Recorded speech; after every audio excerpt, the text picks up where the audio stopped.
these are the 8 common coding practices that you have been doing in your Angular application that kills the performance of your Angular application. Let's see what are they. Number one, excessive change detection. Change detection is something that is the major contributor of the computation happening in your Angular application at a runtime. Let's say you have a component like this where you have an input property, and because of that input property your change detection is going to run too frequently. So if you want to avoid that, you can put something like a change detection strategy customizer to on push. With that, only when an input is changed, change detection is going to run. Number two, inefficient DOM manipulation. DOM manipulation is something that happens at the end. I mean, what does a change detection does? It also updates the DOM. Don't want to update the DOM. That's a fundamental principle when we talk about the improving the performance of the front end application. So let's say I have a code like this. This is the really bad code. Document get element by ID. We are updating the DOM. We are updating the element by selecting it, by setting some CSS style to it. So this is the bad code. Now how to avoid this? So instead of directly manipulating a DOM with the JavaScript methods, what you can do is you use the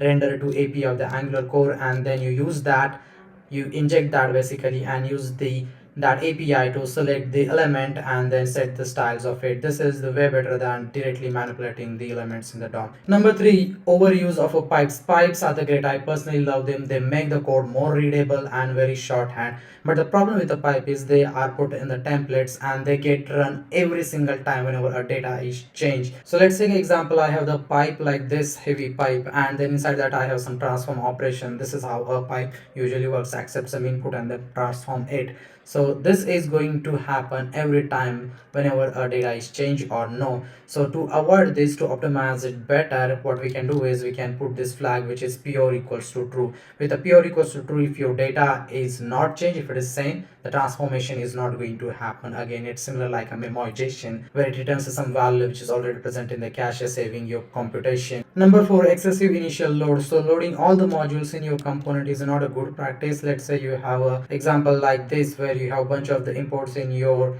imports. You have the browser modules, some feature modules, some custom modules, and then you're bootstrapping it. This is not a good practice. Putting everything in the initial load not only just causes a performance but also increases your bundle size and ultimately making your site to load slower. So solution for this, you can use a lazy loading or the deferrable views. Number five, unmanaged subscription. God, I can talk about this whole day. Unmanaged subscription is the worst mistake that I have seen every developer making. So imagine this to analogy like you have a water tap and you need a water from it. So you got a water from it and you keep the water tap open and the water is continuously running out of it. It is as simple as that. Keeping the subscription open causes the memory leaks and that code gets run every single time. It is as similar like you spin up a new thread that keeps a watch on the some operation happening continuously after some milliseconds. Use anything that you like. There is a async pipe, there is a subscription object, there is a take until operator from or the take until destroy operator from the rxjs. Use whatever you like, but unsubscribe the subscription.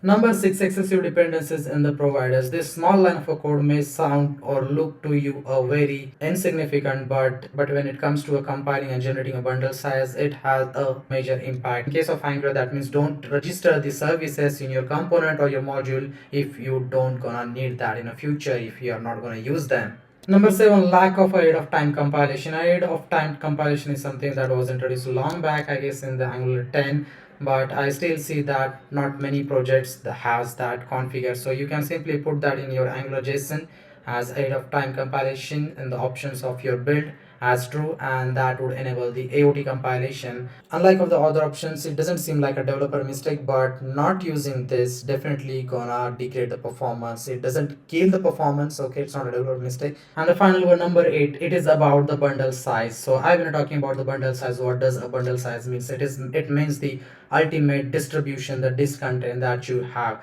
If you're reducing the content of that, it directly means that your loading of application is going to be smooth.